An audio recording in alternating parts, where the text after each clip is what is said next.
Hello दोस्तों, जैसा कि हम सब जानते हैं कि अभी हम लोग केमिकल बॉन्डिंग के साथ साथ ब्लॉक्स के बारे में भी पढ़ रहे हैं। लास्ट वीडियो लेक्चर में हम लोग आयनिक कंपाउंड के लास्ट सब topic thermal decomposition of ionic compounds के बारे में पढ़ रहे थे। तो शुरुआत करने से पहले मैं थोड़ा रिकैप करा देता हूँ, लेकिन उससे पहले मैं आपको एक बात बता दूँ कि आयनिक बॉन्ड जो हम लोग पढ़ रहे थे वो आज पूरी तरह से ख़त्म हो जाएगा। तो अगले हम लोग वीडियो लेक्चर में कोवैलेंट बॉन्ड के बारे में पढ़ेंगे। तो मैं पहले रिकैप करा देता हूँ कि हम लोग जो लास्ट टॉपिक पढ़े थे thermal decomposition of ionic compound, तो उसमें हम लोग क्या क्या पढ़े। Thermal decomposition of ionic compound का पहले मतलब समझते हैं। कि thermal decomposition of ionic compound का मतलब होता है कि अगर हम आयनिक कंपाउंड को अगर हीट करते हैं, थर्मल मतलब हीट होता है, अगर हीट करते हैं तो हीट करने के बाद वो क्या क्या रिलीज़ करता है, क्या क्या बनाता है। ठीक है, तो इसके बारे में हम लोग पढ़ेंगे। तो उसमें हम लोग टोटल 7 आयनिक कंपाउंड या 7 तरह के बोल सकते हैं सॉल्ट्स के थर्मल डिकम्पोजिशन के बारे में पढ़ा था। पहला हम लोग पढ़े थे कार्बोनेट सॉल्ट का हीटिंग इफेक्ट पढ़े थे, हीट करते हैं तो क्या होता है। दूसरा हम लोग पढ़े थे ऑक्सलेट्स। तीसरा हम लोग पढ़े थे नाइट्रेट। चौथा हम लोग पढ़े थे परक्लोरेट। पाँचवा हम लोग पढ़े थे एसाइड। छठा हम लोग पढ़े थे एसीटेट। और सातवां हम लोग पढ़े थे हेलाइड्स एंड सूडो हेलाइड्स। ठीक है, तो आज हम लोग नेक्स्ट स्टार्ट करेंगे। आठवां हमारा जो है पॉइंट सॉल्ट्स के बारे में, वो है हमारा ऑक्साइड्स, सुपर ऑक्साइड्स एंड परऑक्साइड्स, इसके बारे में। तो देखते हैं ज़रा, इसी के साथ से बात करते हैं ऑक्साइड्स। आठवां oxides, परऑक्साइड्स and super oxide salt. Super oxide salts के बारे में देखेंगे।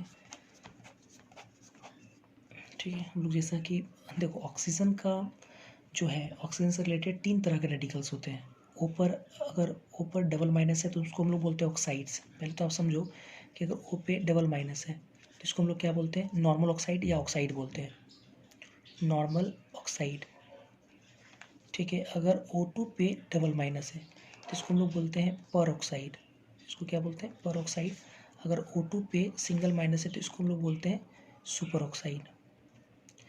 तो थर्मल डिकम्पोजिशन जानने से पहले तो हमको ये जानना पड़ेगा कि ऐसा कौन सा मेटल है। मैंने मेटल क्यों कहा, क्योंकि ये सब एनायन है। तो एनायन से कौन जुड़ेगा, केटायन, तभी जाकर के हमारा आयनिक कंपाउंड बनेगा। तो इसका मतलब ये हुआ कि मेटल को इसके साथ जुड़ना है। तो हम लोग जानेंगे कि पहले हम लोग ये जानेंगे कि चूँकि हमको साफ साफ दिख रहा है कि ऑक्सीजन तीनों ऑक्सीजन का ही एक रेडिकल है। तो हम लोग अगर मेटल को ऑक्सीजन के साथ अगर रिएक्ट कराते हैं तो कौन सा मेटल जो है ऑक्सीजन के साथ रिएक्ट करके नॉर्मल ऑक्साइड बनाएगा, कौन परऑक्साइड बनाएगा, कौन सुपर ऑक्साइड बनाएगा। ठीक है, पहले हम लोग इसके बारे में जानेंगे, फिर इसका थर्मल डिकम्पोजिशन आगे हम लोग समझेंगे। तो पहले मान लो कि हमने एक मेटल लिए, कोई मेटल है जिसका वैलेंसी कुछ होगा, मान लेते हैं M+ रहा होगा वैलेंसी। ठीक है, इसको अगर हम O2 के साथ रिएक्शन कराते हैं, O2 के साथ, ऑब्वियस अगर आपको ये सब बनाना है ऑक्साइड, सुपर ऑक्साइड या परऑक्साइड, आपको O2 लेना पड़ेगा। और O2 के साथ अगर इसको हम हीट करते हैं, ठीक है, O2 के साथ अगर इसको हीट करते हैं तो पॉसिबिलिटी क्या है कि मेटल नॉर्मल ऑक्साइड भी बना सकता है, पर ऑक्साइड भी बना सकता है, सुपर ऑक्साइड भी बना सकता है। तो अगर मान लो कि नॉर्मल ऑक्साइड बनाता है तो फॉर्मूला क्या लिखेंगे, M पर इसका वैलेंसी मान लो कि M+ मान लेते हैं। इसकी वैलेंसी क्या है, M+। इसकी जो वैलेंसी है वो +M है। तो ऑब्वियस से फॉर्मूला क्या होगा, M पे M+ O2 के साथ रिएक्शन करा रहे हैं। अगर नॉर्मल ऑक्साइड बनाएगा तो O पे डबल माइनस, तो इसका मतलब M2OM ये बनाएगा, क्योंकि इसमें O जो है वो क्या है, ऑक्साइड, नॉर्मल ऑक्साइड है। अगर ऐसा बनाते हैं तो O2-, ठीक है, O पे 2-, ये ऑक्साइड है। अगर मान लो कि हीट करते हैं और मेटल जो है परऑक्साइड बनाता हो, तो परऑक्साइड अगर बनाएगा तो फॉर्मूला क्या होगा, M परऑक्साइड O2 पे डबल माइनस कहते हैं, तो 2 माइनस इधर चला जाता है, O2M ये हो जाएगा। यहाँ जो ऑक्सीजन है वो कैसा है, परऑक्साइड है। परऑक्साइड मतलब O2 पे डबल माइनस, ये परऑक्साइड है। और अगर मान लेते हैं कि हम ऑक्सीजन के साथ इसका लेकर के अगर हीट करते हैं और अगर सुपर ऑक्साइड बनाते हैं, -1 इसका मतलब, तो इसका मतलब इधर 1 गया तो O2 M हो जाएगा, ये बनाएगा MO2 M। यहाँ जो ऑक्सीजन है वो क्या है, सुपर ऑक्साइड है। सुपर ऑक्साइड मतलब O2 पे -1 सुपर ऑक्साइड है। ठीक है, इस प्रकार से बनेगा। मतलब मेटल ऑक्सीजन के साथ कंबाइन करके तीनों तरह का पॉसिबिलिटीज़ है कि तीनों तरह का ऑक्साइड बन सकता है। हमको ये जानना है कि कौन सा मेटल जो है वो किस ऑक्साइड को प्रेफर करेगा बनाने के लिए। तो पहले मैं आपको समझाता हूँ। जैसे अगर हम लोग देखें तो इन तीनों में अगर मैं पोलराइजेशन की बात करूँ, क्योंकि हम लोग पोलराइजेशन पर भी रहे, एनी कंपाउंड में सबसे बड़ा इंपॉर्टेंट रोल किसका है, पोलराइजेशन का। तो मेटल तीनों में तो सेम है, अंतर क्या है कि इसमें O2 माइनस है, इसमें O2 पे डबल माइनस है, इसमें O2 पे सिंगल माइनस है। तो हमको इसमें देखना है कि इन तीनों कंपाउंड में पोलराइजेशन ज़्यादा किस में है, कम किस में है, ये जानना है। तो एनायन से फैसला होगा। एनायन O पे डबल माइनस है, मतलब एक ऑक्सीजन पे 2 माइनस चार्ज है, इसमें O2 पे डबल माइनस मतलब एक ऑक्सीजन का -1 चार्ज मिलेगा। यहाँ O2 पे सिंगल माइनस मतलब एक ऑक्सीजन पर -½ चार्ज मिलेगा, -½ चार्ज। तो एनायन की जो एबिलिटीज़ होती है हम उसको बोलते थे पोलराइजेबिलिटी। तो पोलराइजेबिलिटी की अगर मैं बात करूँ तो polarisability directly proportional to integral charge. तो इंटीग्रल चार्ज अगर आप देखोगे तो इसका ज़्यादा है ना, 2 माइनस का एक ऑक्सीजन पे, इस पे -1, इस पे -½ इसका तो नीचे से ऊपर पोलराइजेशन बढ़ेगा, तो ऊपर से नीचे आने पे पोलराइजेशन क्या होगा, घटेगा। ऊपर से नीचे आने पे मैं बोल सकता हूँ कि लो पोलराइजेशन, मतलब पोलराइजेशन घटेगा, लो पोलराइजेशन, पोलराइजेशन घट रहा है। तो अगर ऊपर से नीचे आने पे पोलराइजेशन घटेगा तो सोच कर देखो कि जो नीचे वाला है मेटल, उसका भी पोलराइजेशन क्या होना चाहिए, मेटल का भी पोलराइजेशन क्या होना चाहिए, कम होना चाहिए, कम होना चाहिए। ठीक है, ऑब्वियसली मेटल का पोलराइजेशन कम होना चाहिए। अब हमको ये जानना है कि कौन सा ऐसा मेटल है जिसका पोलराइजेशन कम है। तो पहले ऐसे समझते हैं कि जो भी मेटल्स आपके जो है वो हर ब्लॉक में मिलता है, एस में भी मिलता है, पी में भी मिलता है, डी में मिलता है, एफ में मिलता है, सब मिलता है, सब में मेटल मिलता है। तो अगर हम लोग राइट से लेफ्ट जाते हैं, ठीक है, मतलब पी ब्लॉक से डी ब्लॉक होते हुए अगर एस ब्लॉक की तरफ जाते हैं तो साइज़ क्या होता है, बढ़ता है। और साइज़ के बढ़ने से हम लोग पढ़े हैं कि पोलराइजेशन घटता है। तो इसका मतलब ये हुआ कि एक्सट्रीमली जो लेफ्ट साइड है, जो भी जितने भी मेटल्स है उन सब का पोलराइजेशन क्या है, लो है, क्योंकि साइज ज़्यादा है तो पोलराइजेशन लो है। और हम लोग जैसा कि पढ़े कि सुपर ऑक्साइड और पर ऑक्साइड जैसे जो का कंपाउंड है उसमें मेटल का पोलराइजेशन क्या होना चाहिए, लो पोलराइजेशन होना चाहिए। तो इसका मतलब ये हुआ कि ये जो आपका पर ऑक्साइड या सुपर ऑक्साइड है, यूजुअली क्या लिख सकते हैं, यूजुअली आमतौर पे यूजुअली एस ब्लॉक, क्योंकि एस ब्लॉक इसके लेफ्ट साइड में s block metals with low polarisation, do form क्या बनाएगा, लो पोलराइजेशन है, do form peroxide and superoxide. तो ये तो क्लियर हो गया कि जो आमतौर पे जो भी आपका एस ब्लॉक मेटल्स है वो लो पोलराइजेशन होने की वजह से क्या बनाता है, पर ऑक्साइड या सुपर ऑक्साइड। इसका मतलब जो नॉर्मल ऑक्साइड है, ये तो आराम से, मतलब अगर पी ब्लॉक या डी ब्लॉक का अगर कोई भी अगर आप एलिमेंट लेते हैं तो वो क्या बनाएगा, नॉर्मल ऑक्साइड। मतलब अगर आप पी भी लेते हैं प्लस O2, ये आपका डी ब्लॉक का है, ठीक है, तो P B plus, sorry D बोल रहे, पी ब्लॉक का एलिमेंट है, ये मेटल है। तो अगर इसको ऑक्सीजन के साथ अगर रिएक्शन कराएंगे तो क्या बनाएगा, PbO या PbO2, है ना, यही बनाएगा, मतलब नॉर्मल ऑक्साइड बनाएगा। इसमें लेड +2 में, इसमें लेड +4 में, इसमें +2 में, इसमें +4 में, तो 2 में या 4 में जो भी बनाए, ठीक है। अगर हम मान लो कि एल्युमिनियम कराते हैं, एल्युमिनियम का रिएक्शन अगर O2 के साथ कराते हैं तो क्लियर हो गया, क्या बनाएगा, एल्युमिनियम नॉर्मल ऑक्साइड बनाएगा, Al2O3, क्योंकि एल्युमिनियम क्या है, पी ब्लॉक का है। अगर हम लोग मान लेते हैं जिंक लेते हैं, डी ब्लॉक का है, जिंक प्लस O2, तो हीट करेंगे तो क्या बनाएगा, जिंक ऑक्साइड, ZnO बनाएगा, ऐसे करके। मतलब आप ऐसे समझो ना, सीधा पिन पॉइंटेड बात करते हैं कि जो नॉर्मल ऑक्साइड वो पी ब्लॉक और डी ब्लॉक के जो एलिमेंट है वो क्या बनाएंगे, नॉर्मल ऑक्साइड्स बनाएंगे, ठीक है। और यूजुअली मतलब आमतौर पे ये कह सकते हैं कि एस ब्लॉक का जो मेटल है, ठीक है, मतलब हालांकि एस ब्लॉक का कुछ मेटल ऐसा होगा कि ऑक्साइड भी बनाएगा, इसलिए यूजुअली मैंने लिखा है। आमतौर पे जितना भी एस ब्लॉक का जो मेटल्स है वो लो पोलराइजेशन होने की वजह से क्या बना सकता है, परऑक्साइड या सुपर ऑक्साइड। अब सवाल ये कि कौन परऑक्साइड बनाएगा, कौन सुपर ऑक्साइड बनाएगा। तो इसके लिए हम लोग क्या करते हैं, एस ब्लॉक का मेटल लेते हैं। तो एस ब्लॉक मेटल लेते हैं, एस ब्लॉक मेटल। तो अगर हम लोग एस ब्लॉक मेटल लें तो फर्स्ट डे लेते हैं, एक सेकेंड डे भी है। तो फर्स्ट डे में हमारा क्या क्या है, लिथियम, सोडियम, पोटेशियम, रुबिडियम और सीजियम। सेकेंड ए में कौन है, बेरिलियम, मैग्नीशियम, कैल्शियम, स्ट्रोंशियम और बेरियम, ये है आपका। ठीक है, अब इस एस ब्लॉक मेटल में हमको जानना है कि कौन सा मेटल जो है वो परऑक्साइड बनाएगा और कौन सा सुपर ऑक्साइड बनाएगा। तो ऑब्वियस है सुपर ऑक्साइड जो है वो जिसमें पोलराइजेशन सबसे क्या हो, लो, सबसे लो हो।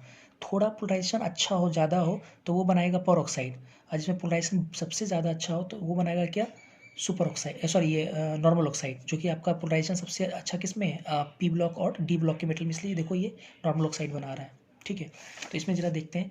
तो इसमें अगर हम लोग देखेंगे कि सबसे लो पोलराइजेशन किस में हो रहा है, तो पोलराइजेशन साइज के क्या होते हैं, इन्वर्सली प्रोपोर्शनल। इसका मतलब कि अगर राइट टू लेफ्ट अगर हम लोग इधर आते हैं तो इधर से इधर अगर आएंगे तो फाई क्या होगा, डिक्रीज करेगा, फाई डिक्रीजेस, है ना, पोलराइजेशन घटेगा, और ऊपर से नीचे आने पे भी पोलराइजेशन घटेगा, फाई डिक्रीजेस।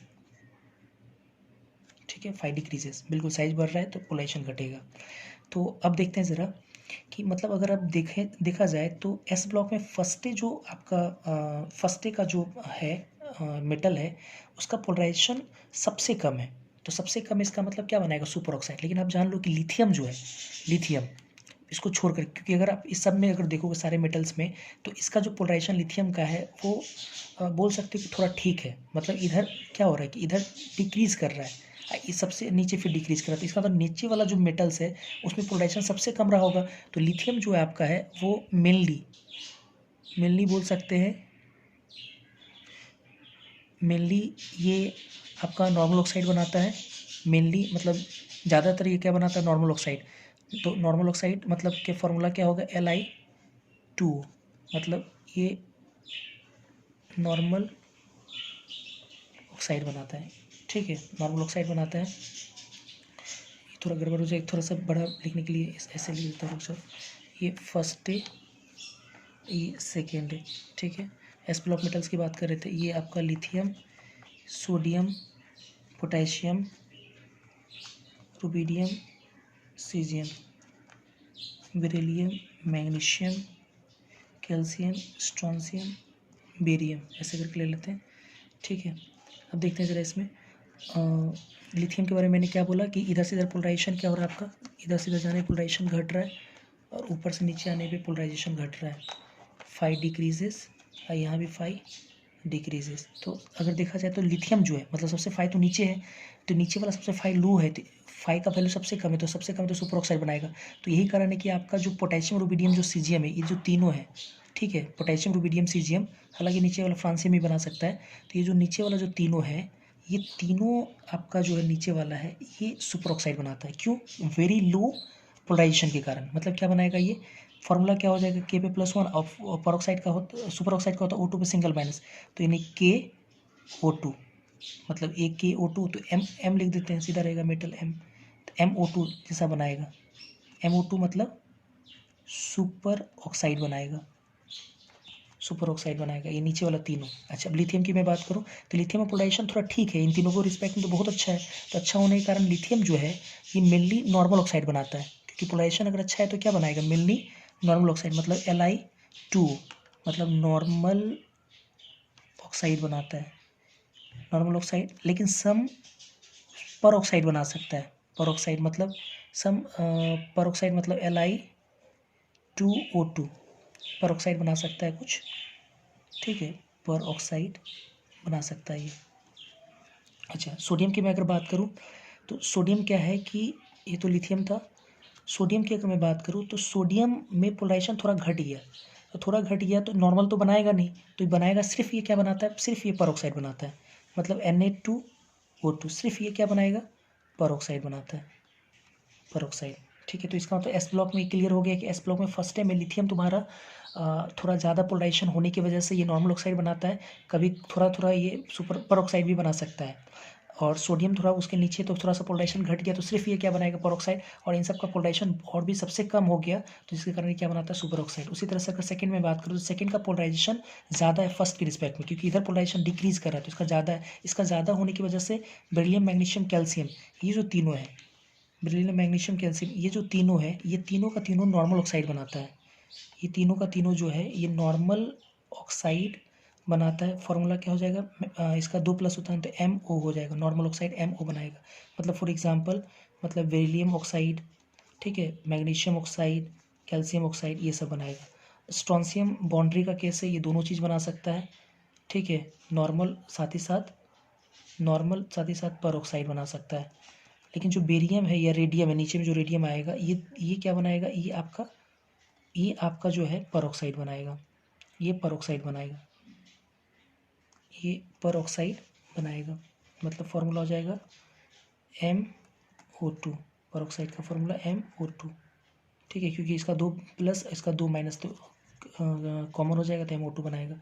जैसे फॉर एग्जांपल बेरियम परऑक्साइड तो BA2O2 का होल 2, तो मतलब BaO2, रेडियम RaO2, इस प्रकार से बनाएगा।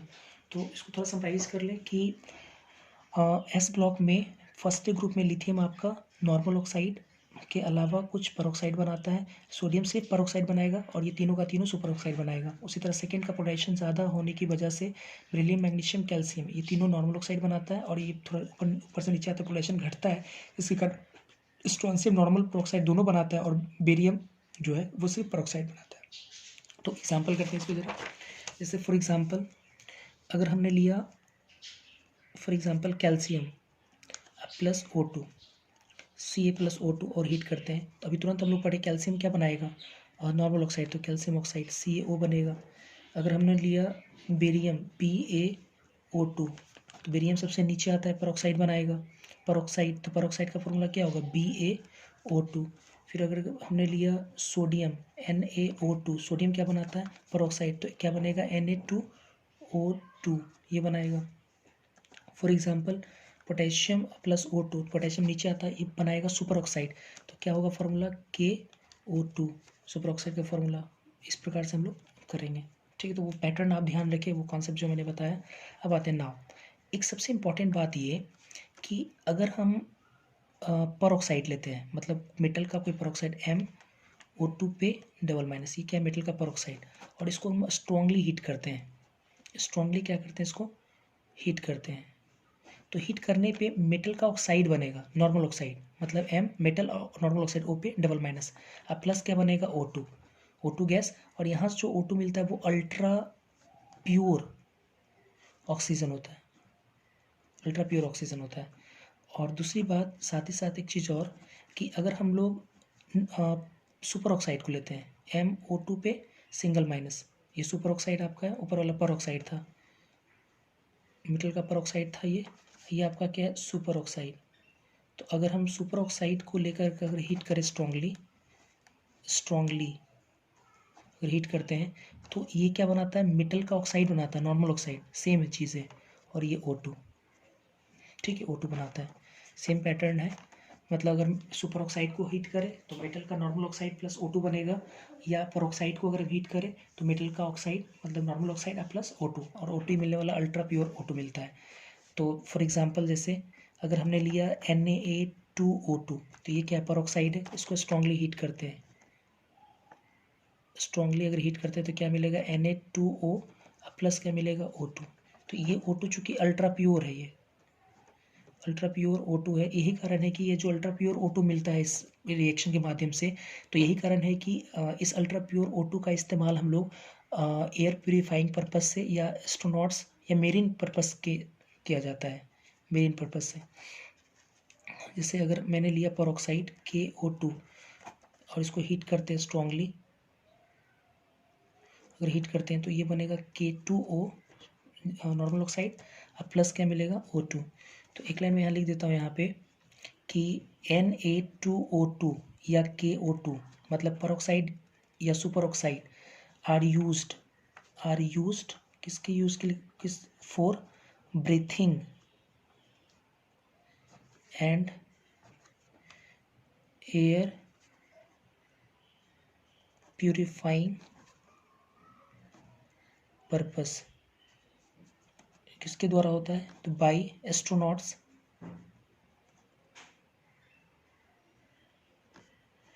एंड मेरीन पर्पस के लिए, मेरीन पर्पस के लिए इस्तेमाल होता है। जो एस्ट्रोनॉट्स होते हैं या जो मेरीन पर्पस के लिए जो गोताखोर होते हैं वो लोग क्या करते हैं, इसी रिएक्शन का इस्तेमाल करके श्वसन की प्रक्रिया जो है करते हैं। इसी रिएक्शन का इस्तेमाल करके Na2O2 लेकर के उसको जब स्ट्रांगली हीट किया जाता है तो करते हैं। अब देखो कैसे, इसमें मैं एक चीज़ और बताता हूँ। इस रिएक्शन होता क्या है कि जब हम लोग क्या करते हैं, उस बैग में Na2O2 भर लेते हैं, उसको हीट करते हैं। तो हीट करने से Na2O normal oxide plus O2 मिल रहा है। तो इस O2 का तो इस्तेमाल हम लोग क्या कर लिए श्वसन प्रक्रिया में, और शोषण करने के बाद हम उसको रिलीज़ करते हैं। तो रिलीज़ करते हैं तो क्या रिलीज़ करते हैं, CO2। जब हम लोग CO2 रिलीज़ करते हैं, CO2, तो ये CO2 क्या करता है, ये Na2O के साथ कंबाइन होकर के सोडियम का कार्बोनेट बनाता है, Na2CO3 बनाता है, जो कि सॉलिड होता है। अब उसी में वो जमा होता चला जाता है। तो इस प्रकार से हम लोग उस बैग में इसी प्रकार का रिएक्शन होता है कि ये Na2O2 लेते हैं और हीट करते हैं। हीट करने से Na2 प्लस O2 मिलता है। O2 का इस्तेमाल करके CO2 जब रिलीज़ करते हैं तो CO2 Na2O के साथ कंबाइंड होकर के सोडियम कार्बोनेट का फॉर्मेशन कर, जो कि सॉलिड होता है, उसमें बैठ जाता है। तो इस रिएक्शन का इस्तेमाल जो है वो मैरीन पर्पस से किया जाता है, या एस्ट्रोनॉट्स के द्वारा इस रिएक्शन का इस्तेमाल किया जाता है। नेक्स्ट अब हम लोग देखते हैं इसकी थोड़ा सा थर्मल स्टेबिलिटी में दिखाता हूँ। हालांकि पढ़ाया भी मैंने थर्मल स्टेबिलिटी, एक फ्रैक्शन एप्लीकेशन हम लोग पढ़े थे थर्मल स्टेबिलिटी का। थोड़ा मैं दिखा दूँ, जैसे अगर मान लो कि लिथियम का हम लोग लेते, मतलब फर्स्ट ग्रुप का peroxide Li2O2, sodium peroxide Na2O2, potassium K2O2, rubidium और सीजियम CSO2, ये है मतलब ये क्या है, फर्स्ट डे का आपका पेरोक्साइड। ठीक है, पेरोक्साइड हमने लिया और हमको इसमें पूछा गया कि बताइए कि इसमें थर्मल स्टेबिलिटी का ऑर्डर क्या है। तो आपको याद होगा थर्मल स्टेबिलिटी का जो ऑर्डर हम लोग पढ़े थे, तो थर्मल स्टेबिलिटी मतलब स्टेबिलिटी जो था वो directly proportional to lattice energy, और stability inversely proportional to polarisation. Polarisation कब लगाते हैं, जब इसको हीट करने से मॉलिक्यूल का फॉर्मेशन हो। ऐसा हम लोग पढ़े थे। अभी तुरंत हम लोग पढ़े हैं कि पेरोक्साइड को जब हीट करते हैं तो नॉर्मल ऑक्साइड बनता है। इसका तो आयन नहीं बनता है। आयन बनेगा तो लैटिस एनर्जी लगाएंगे, और मॉलिक्यूल बनेगा तो हम लोग पोलराइजेशन लगाते हैं। इसका मतलब इसमें पोलराइजेशन लगेगा। तो हम लोग जानते हैं कि ऊपर से नीचे आने पे आयन तो सेम है, ऊपर से नीचे आने पे साइज डिक्रीजेस।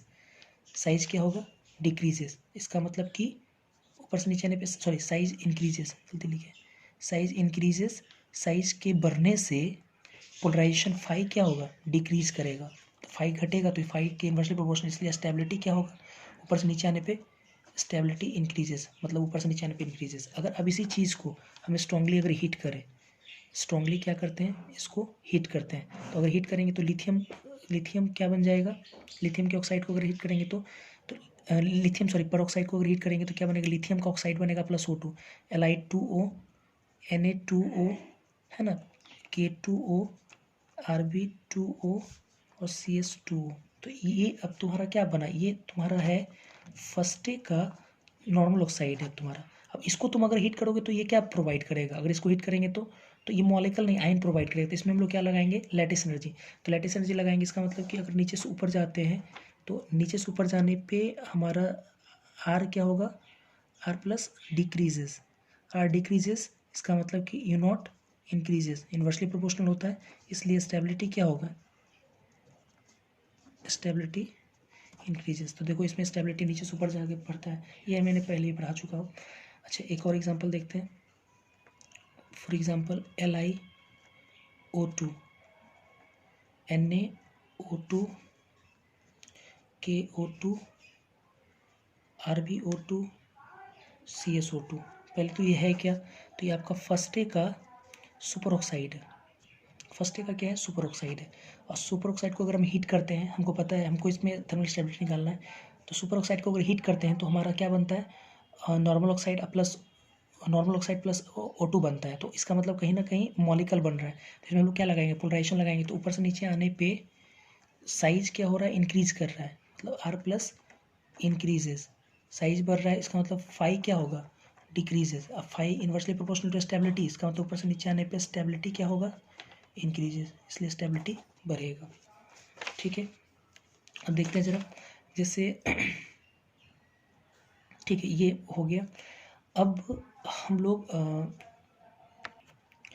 सोडियम एक इम्पॉर्टेंट एलिमेंट है, तो इसके बारे में नोट में एक चीज़ जानना होगा आपको, हालांकि वो आप समझते भी होंगे। जैसे अगर हम लोग अभी तुरंत पढ़े, सोडियम को अगर O2 के साथ रिएक्शन कराएंगे थोड़ा सा मैं इसको अलग से डिस्कस कर दे रहा हूँ। सोडियम को अगर O2 के साथ अगर हीट करते हैं तो क्या बनाएगा, सोडियम क्या बना सकता है, पेरोक्साइड। तो क्या बनाएंगे, Na2O2। अब अगर फिर से इसको स्ट्रांगली हीट किया गया O2 के साथ, अगर O2 के साथ अगर, अब देखो अंतर क्या है, अगर अगर हम लोग नॉर्मली अगर Na2O2 को अगर सिर्फ हीट करते हैं, अगर स्ट्रांगली हीट करते हैं, अगर नॉर्मली क्या करते हैं, सिर्फ हीट करते हैं किसके साथ, किसी मतलब O2 के प्रेजेंस में नहीं, अगर O2 के एब्सेंस में अगर इसको हम सिर्फ स्ट्रांगली क्या करते हैं, हीट करते हैं, स्ट्रांगली अगर इसको हम सिर्फ हीट करते हैं, तो हम पढ़ें कि मेटल के ऑक्साइड, सॉरी मेटल के सुपर ऑक्साइड या पर ऑक्साइड को अगर स्ट्रांगली हीट करते हैं तो मेटल का ऑक्साइड बनता है, मतलब Na2O ऑक्साइड प्लस क्या बनता है, O2 बनता है। और अगर मानो कि अगर हम Na2O2 को ऑक्सीजन के प्रेजेंस में स्ट्रांगली हीट करें, अभी तो ये लोग ये चीज़ तो हम जानने ही, लेकिन एक एक्स्ट्रा चीज़ क्या जाने कि अरे अगर हम लोग O2 को मिला करके अगर स्ट्रांगली हीट करेंगे तो ये हमारा सुपर ऑक्साइड बना देता है NaO2। ये एक नया चीज़ जाने हम लोग कि सिंपली है कि अगर हम लोग सोडियम को ऑक्सीजन के साथ लेकर हीट करते हैं तो पेरोक्साइड बनाएगा, और सिंपली ऐसा ही हीट करते हैं ऑक्सीजन के एब्सेंस में तो ये नॉर्मल ऑक्साइड बनाएगा, और O2 को ऐड करके स्ट्रांगली हीट करते हैं तो सुपर ऑक्साइड बनाएगा। ये इंपॉर्टेंट है। अच्छा, अब हम लोग आते हैं, अगर हम लोग किसी भी मेटल के ऑक्साइड को अगर हीट करते हैं तो मेटल का ऑक्साइड बनता है प्लस O2 बनता है। जैसे अगर कोई मेटल का हम लोग नॉर्मल ऑक्साइड ले, मेटल का नॉर्मल ऑक्साइड, तो मेटल का नॉर्मल ऑक्साइड, मेटल का मान लो कि वैलेंसी M प्लस है, तो नॉर्मल ऑक्साइड O2 पे, O पे डबल माइनस है, तो इसका मतलब M2OM, ये क्या हो जाएगा आपका, ये क्या है, ऑक्साइड, नॉर्मल ऑक्साइड है। इसको अगर हम लोग हीट करते हैं तो मेटल का ऑक्साइड बनता है M2ON, लेकिन इस बार कौन सा ऑक्साइड बनेगा, कम ऑक्सीडेशन स्टेट वाला ऑक्साइड बनेगा, प्लस क्या बनेगा, O2। ये फ्रेम काफ़ी इंपॉर्टेंट है, ये किसी भी मेटल के लिए एप्लीकेबल है, कोई भी मेटल्स हो उसके लिए एप्लीकेबल है, ठीक है। M2OM M2ON मतलब ये ऑक्साइड है। तो यहाँ जो M है, यहाँ M वैलेंसी है किसका, मेटल का, तो ये उस मेटल का हाइयर ऑक्सीडेशन स्टेट होगा, और यहाँ जो N है ये मेटल का वैलेंसी है, ठीक है, N। तो ये जो मेटल का वैलेंसी है वो क्या है, लोअर वैलेंसी, मतलब लोअर ऑक्सीडेशन स्टेट है। अंतर यही है कि हायर ऑक्सीडेशन स्टेट वाले मेटल के ऑक्साइड को अगर हीट करते हैं तो लोअर ऑक्सीडेशन स्टेट वाला मेटल का ऑक्साइड प्लस O2 बनता है। फॉर एग्जांपल जैसे Fe2O3, ऐसा हम लोग पढ़े भी थे कि क्लोराइड में हम लोग पढ़े थे, है ना, तो उसमें ऐसा होता था। तो Fe2O3 अगर है और इसको हम लोग हीट करते हैं तो ये +3 में, तो इसका मतलब +2 में बनाएंगे, FeO प्लस O2 बनाएंगे। अगर मान लो फॉर एग्जांपल अगर PbO2 रहे और इसको हीट करते हैं तो Pb 4 में है यहाँ पे ना, 2 बनाए तो PbO प्लस O2 बनेगा। अगर फॉर एग्जांपल सिल्वर Ag2O है, इसको हीट करते हैं तो सिल्वर अगर हीट करते हैं तो हम लोग पढ़ेंगे सिल्वर और मरकरी का जो ऑक्साइड होता है वो लेस स्टेबल होता है, हालांकि ऑक्साइड तो ज़्यादा स्टेबल होता है लेकिन लेस स्टेबल होता है मरकरी, और किसका ये तो हम पढ़ाए भी होंगे, टेम्परेचर 300 डिग्री सेल्सियस पे ही क्या होता है, ब्रेक कर जाता है और मिलता है सिल्वर प्लस O2। फिर उसके बाद मरकरी का अगर हम लेते हैं Hg, अगर O लेते हैं तो ये भी अनस्टेबल ऑक्साइड है, याद करो, सिल्वर और इसका अनस्टेबल ऑक्साइड है, ये भी आपका क्या है, अनस्टेबल है। अगर इसको हीट करेंगे तकरीबन 400 डिग्री सेल्सियस के आसपास, तो हीट करने से क्या बनेगा, Hg प्लस O2 बनेगा। फिर अगर मान लो फॉर एग्जांपल कॉपर CuO +2 में है और इसको अगर हीट करेंगे स्ट्रांगली तकरीबन 1200 डिग्री सेल्सियस तापमान पे, ठीक है, तो ये एक में कॉपर 2 1 हाईएस्ट 1 में चला जाएगा, 2 +1 में चला जाएगा, अब प्लस क्या बनाएगा, O2। तो मेटल के ऑक्साइड जिसमें मेटल हाईएस्ट ऑक्सीडेशन स्टेट में, अगर उसको स्ट्रांगली हीट करते हैं तो मेटल उसके लोअर ऑक्सीडेशन स्टेट में चला जाता है। तो इस तरह से ऑक्साइड, पर ऑक्साइड और सुपर ऑक्साइड का हीटिंग जो है हम लोग पढ़ें, थर्मल डिकम्पोजिशन किस प्रकार से होता है। Next ammonium salt, ammonium salts formula NH4 पे सिंगल प्लस। देखो अभी तक जितना भी हम लोग सॉल्ट्स ले रहे थे, जो भी हम लोग रेडिकल्स ले रहे थे, उसमें सब कहीं ना कहीं एनायन था। अगर आप अच्छे से देखें, कार्बोनेट डबल माइनस, CO4 पे डबल माइनस, कहीं ना कहीं वो एनायन था, नेगेटिव है। ऑक्सलेट C2O4 पे डबल माइनस OVN आयन था, नाइट्रेट OVN आयन था। ये जो सॉल्ट है इसमें पहले से क्या है, कैटायन है, पहले से क्या है, कैटायन है। कैसे, NH4 पे सिंगल प्लस। तो अगर NH4 पे सिंगल प्लस है, ये कैटायन है, तो इससे कौन जुड़ने के लिए आएगा, एनायन। ये मान लीजिए एनायन है, उस पर क्या है, N माइनस चार्ज है, एनायन जुड़ने के लिए आएगा। और इसका एरिया थोड़ा बोल सकते हो कि कोई फिक्स्ड पैटर्न नहीं है, तो इस पर थोड़ा आपको ज़्यादा प्रैक्टिस करने की ज़रूरत है, लेकिन कोशिश करूँगा कि आपको इस टॉपिक्स को बहुत अच्छे से और भी डिस्कस कर दूँ। तो अब देखो एनायन है, तो इसमें है ना, अमोनियम के साथ कौन जुड़ेगा, एनायन। ठीक है, तो मैं एनायन को इसके थर्मल डिकम्पोजिशन समझने के लिए एनायंस को क्या करते हैं, दो कैटेगरी में बांटते हैं, दो कैटेगरी में बांट देते हैं। अगर मान लो कि इफ़ एनायन इज स्ट्रॉन्ग, नहीं सॉरी वीक, क्या वीक ऑक्सीडाइजिंग एजेंट हो। वीक ऑक्सीडाइजिंग एजेंट कौन कौन सा होता है, जैसे आपका कार्बोनेट हो, है ना, या सल्फेट हो, या ऑक्सलेट हो, या एसीटेट हो, या फॉस्फेट हो, ये सब वीक ऑक्सीडाइजिंग एजेंट है। या रिड्यूसिंग एजेंट, या एनायन क्या हो, रिड्यूसिंग एजेंट, मतलब Cl माइनस हो, Br माइनस हो, है ना, I माइनस हो, Sp डबल माइनस हो, ये सब क्या, रिड्यूसिंग एजेंट। कैसे है इसको मैं समझा देता हूँ। अच्छा, ऑक्सीडाइजिंग एजेंट तो पहले समझते हैं कि ऑक्सीडाइजिंग एजेंट किसको बोलते हैं, कि अगर कोई एलिमेंट हाईएस्ट ऑक्सीडेशन स्टेट में, इसमें 4 है प्लस, इसमें प्लस 4, इसमें प्लस 6 है, इसमें प्लस 4 है ना, इसमें प्लस 4 है, ऐसे करके कर देखो, इसमें प्लस 5 है, तो कहीं ना कहीं जो है अपने हाईएस्ट ऑक्सीडेशन स्टेट में एलिमेंट है।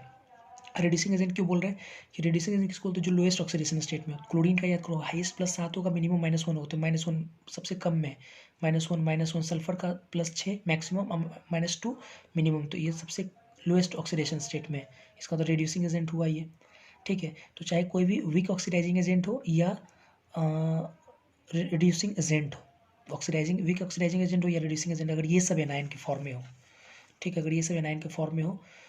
और एक कैटेगरी में मैंने वैसे एनायन को बनाया जो स्ट्रॉन्ग ऑक्सीडाइजिंग एजेंट हो।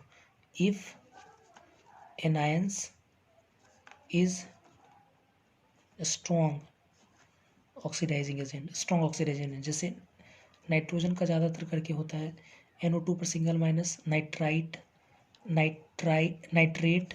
है ना, डाइक्रोमेट Cr2O7 पे डबल माइनस, ये सब, परक्लोरेट ClO4 पे सिंगल माइनस, आयोडेट IO3 पे सिंगल माइनस, ये सब हो, मैंगनेट MnO4 पे सिंगल माइनस, अगर ये सब हो तो ये सब आपका क्या, स्ट्रॉन्ग, है ना, ऑक्सीडाइजिंग एजेंट है।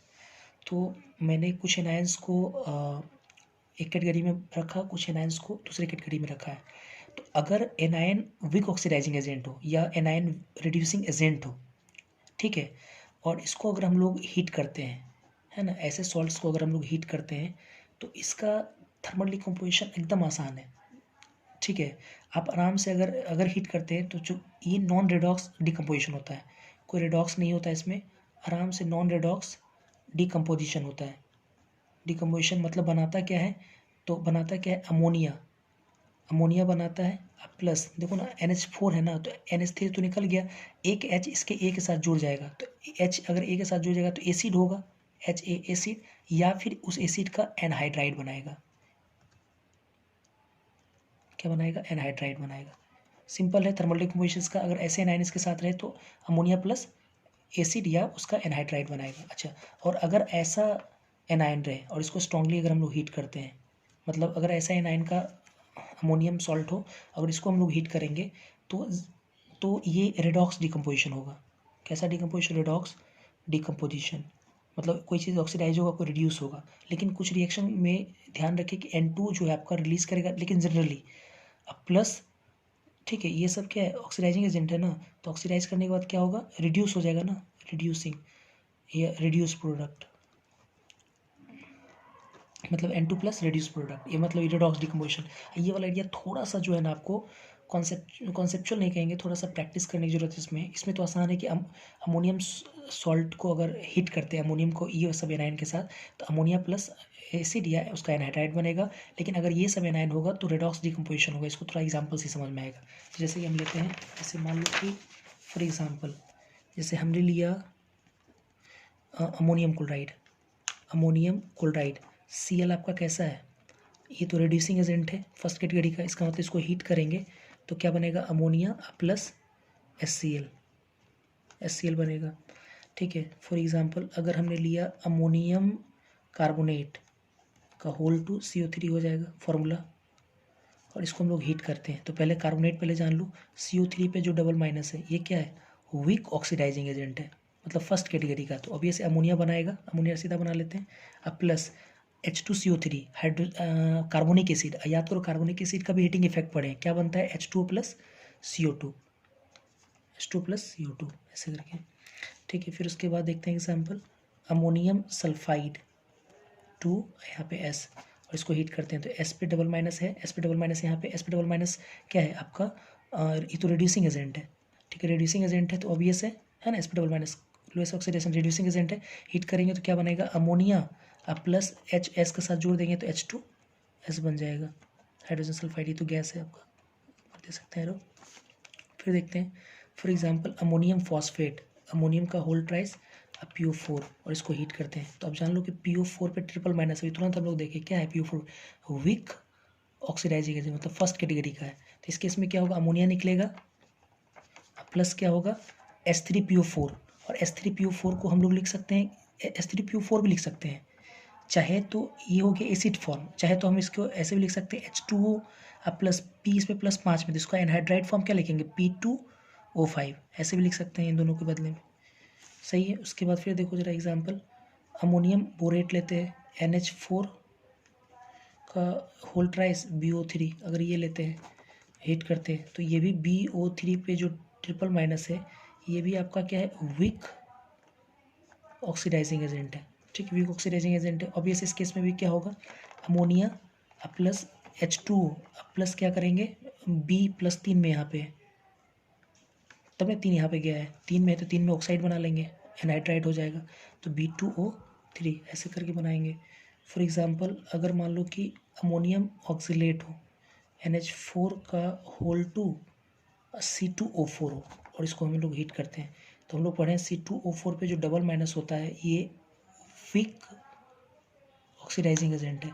तो अब ये से पहला कैटेगरी का है, तो इसमें क्या होगा, अमोनिया प्लस H2C2O4, या तो ऑक्सीलेट को हीट करते तो हमारा क्या बनता है CO plus CO2 plus H2O, यही बनेगा, पढ़े भी हम लोग। For example ammonium sulphate, ammonium का होल टू SO4, फॉर्मूला ये हो जाएगा। तो सल्फेट कैसा है, वीक है,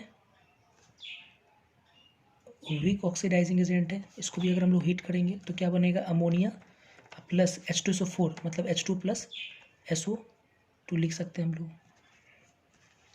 ठीक है, उसके बाद फॉर एग्जांपल अगर मान लो कि अमोनियम नाइट्राइट लेते हैं NO2, अमोनियम नाइट्राइट, अब इसी को समझना है, अमोनियम नाइट्राइट लिए तो इसमें करना क्या है कि अब देखो जरा, यहाँ जो NO2 पर सिंगल माइनस जो है, NO2 पे सिंगल माइनस, ये आपका स्ट्रॉन्ग ऑक्सीडाइजिंग एजेंट है। अब ये से अमोनिया नहीं बनेगा, तो मैंने आपको क्या बोला, यहाँ पे रेडॉक्स डिकम्पोजिशन होगा। तो रेडॉक्स डिकम्पोजिशन होगा, जनरली N2 गैस बनाते हैं, लेकिन आप जानो कि कुछ में N2 गैस भी निकलता है, कुछ में नहीं निकलता है। तो कब निकालेंगे तो ये जानते हैं हम लोग क्या करेंगे, जो नाइट्रोजन अगर है, जो भी नाइट्रोजन है उसका एवरेज ऑक्सीडेशन स्टेट निकालेंगे, और उस एवरेज ऑक्सीडेशन स्टेट को जब निकालेंगे जितने में आएगा उतने में ही नाइट्रोजन का हम एक कंपाउंड बनाएंगे। तो देखते हैं जरा, यहाँ पे नाइट्रोजन का कितना है, अगर निकालोगे तो अमोनियम प्लस में, तो नाइट्रोजन का यहाँ पर -3 में आएगा, -3 में आएगा, और यहाँ नाइट्रोजन जो है वो +3 में आएगा, +3 में। NO2 पे सिंगल माइनस है, ऑक्सीजन का -2, 2 दूना 4 उधर गया तो +4 -1 +3 आएगा। तो ये +3 और -3 का एवरेज ऑक्सीडेशन स्टेट कितना होता है, 0।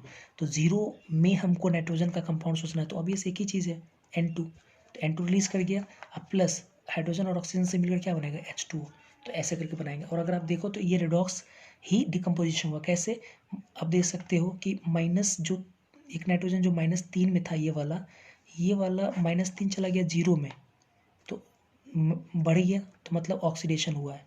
और ये जो था कितने में, +3 में, ये चला गया कितने में, ये चला गया 0 में, तो घट गया, मतलब ये क्या हुआ, रिडक्शन हुआ। देखो रेडॉक्स डिकम्पोजिशन हो रहा है। फिर जैसे फॉर एग्जांपल ऐसे ही करना है, एवरेज ऑक्सीडेशन स्टेट निकालेंगे, अमोनियम नाइट्रेट NH4NO3, तो इसमें अगर देखोगे तो NO3 जो माइनस है ये स्ट्रॉन्ग ऑक्सीडाइजिंग एजेंट है। तो अब इस केस में थर्मल डिकम्पोजिशन कैसे करेंगे, रेडॉक्स, यहाँ पे रेडॉक्स डिकम्पोजिशन होगा। तो इसी तरह से एवरेज निकालते हैं। इसमें नाइट्रोजन यहाँ पे कितना -3 में, यहाँ पे नाइट्रोजन कितना +5 में, +3 +5 सॉरी -3 +5 का एवरेज 1 आएगा। तो एक में हमको ऑक्साइड बना लेंगे, एक में अकेला तो होगा नहीं, तो एक में ऑक्साइड N2O हो जाएगा। N2O अब प्लस क्या बनेगा हाइड्रोजन और ऑक्सीजन से H2O। ठीक है, ये देखो +1 में यहाँ पे एवरेज ऑक्सीडेशन स्टेट। ऐसे करके हम लोग डिकम्पोज करेंगे। फिर और देखते हैं, जैसे जैसे अगर मान लो फॉर एग्जांपल अमोनियम ClO4 पर क्लोरेट हो और इसको हम लोग हीट करते हैं, तो अभी तुरंत हम लोग पर क्लोरेट है वो स्ट्रॉन्ग है ना, ऑक्सीडाइजिंग एजेंट है। तो स्ट्रॉन्ग होने के कारण ऑब्वियस है हम लोग क्या करेंगे, रेडॉक्स डिकम्पोजिशन होगा, इसमें रेडॉक्स होगा। अब इसमें देखो, अब इसमें 2 नाइट्रोजन तो है नहीं कि एवरेज निकालें, तो अब इसमें देखते हैं कैसे करेंगे। इसमें हम लोग क्या लिखवाएं कि जनरली N2 गैस रिलीज करता है, तो N2 बना लेंगे हम लोग। ये देखो N2 बना लिए, अब प्लस H को ClO4 के साथ जोड़ दिए तो HClO4 हाइड्रोजन पर क्लोरेट। तो हाइड्रोजन पर क्लोरेट का हम लोग हीटिंग इफेक्ट पढ़े थे, तो उसमें क्या बनता था Cl2 + O2 + H2O। तो ये बनेगा हमारा। ठीक है, फिर उसके बाद फॉर एग्जांपल ये सब पहले हम लोग पढ़े थे क्लोरेट वाला। फिर एग्जांपल अगर मान लो कि हम इसी तरह से अगर लेते हैं अमोनियम आयोडेट IO3, सेम चीज़ है। IO3 भी क्या है, स्ट्रॉन्ग ऑक्सीडाइजिंग एजेंट है। हीट करेंगे तो N2 बनेगा इस केस में, और HI3 बनता तो उसको क्या लिख सकते हैं I2 प्लस है ना O2 प्लस H2, ये बन जाएगा। अगर मान लो फॉर एग्जांपल अगर अमोनियम NH4 पर सॉरी ये ले, क्या बोलते हैं, अगर हम लोग ये ले लें पर क्लोरेट ले लें, नहीं पर क्लोरेट तो ले चुके, डाइक्रोमेट ले लेते हैं। NH4 डाइक्रोमेट का होल टू Cr2O7, अगर ये ले लें, इसको हीट करते हैं, तो ये तो क्लियर है कि N2 मिलेगा। इसमें जनरली N2 निकलेगा। 2 नाइट्रोजन रहेगा तभी आप लगाइए क्या एवरेज ऑक्सीडेशन स्टेट, अगर एक रहेगा तो वो N2 निकालेंगे। N2 निकाल दिए। अच्छा, N2 निकालने के बाद अब देखते हैं क्या बनता है, ये H2Cr2O7 होता है। H2Cr2 N2 निकल के H का Cr2O7 के साथ कंपाउंड क्या होगा H2Cr2O7, और उसका हमको क्या करना है एवरेज सॉरी मतलब H2Cr2O7 का एनहाइड्राइज फॉर्म अगर लिखेंगे तो क्या होगा H2Cr2O3 भी लिख सकते हैं आप, कोई दिक्कत नहीं। Cr2O3 प्लस H2O ये लिखेंगे पड़ेगा।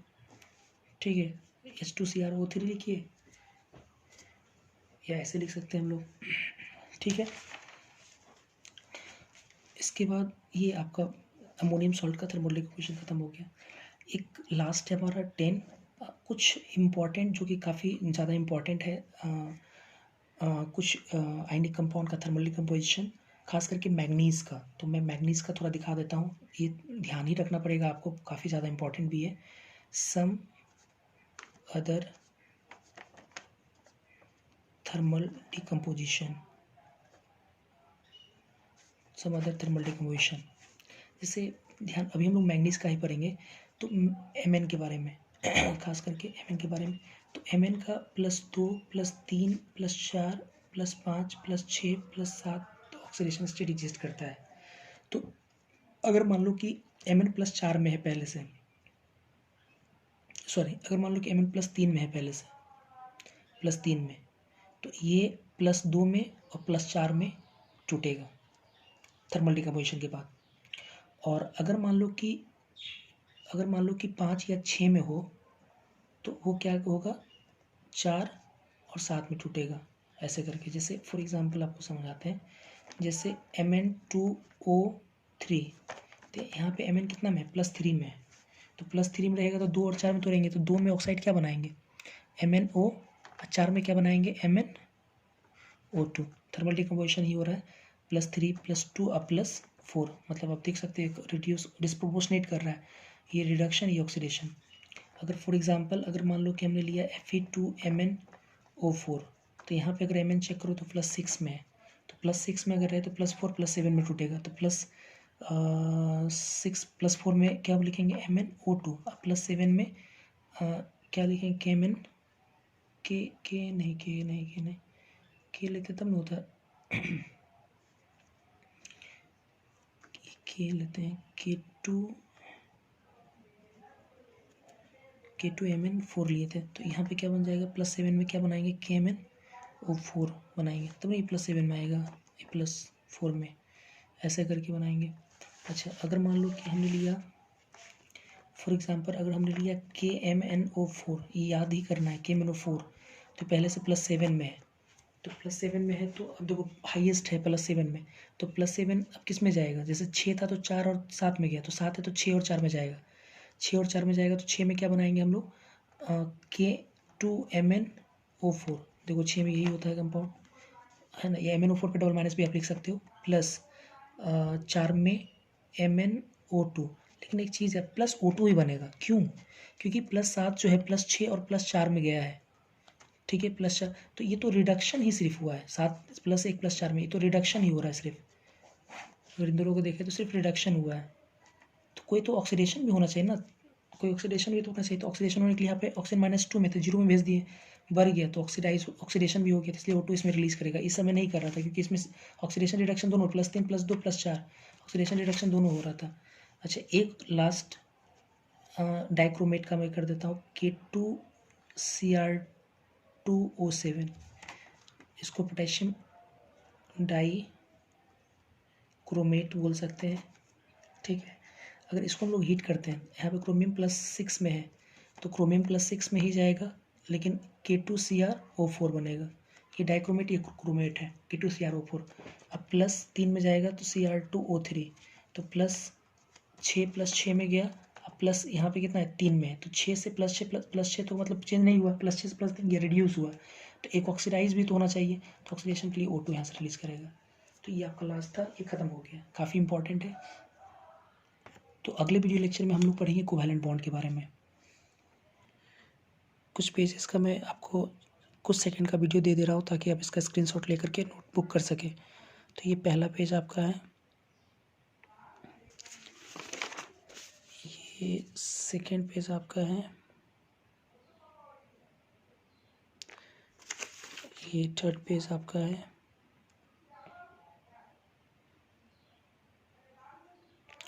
ये फोर्थ पेज आपका है,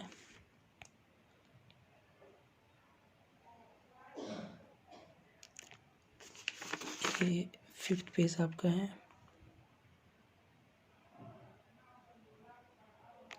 और ये सिक्स्थ पेज आपका है। तो अगले क्लास में हम लोग देखेंगे कोवैलेंट बॉन्ड।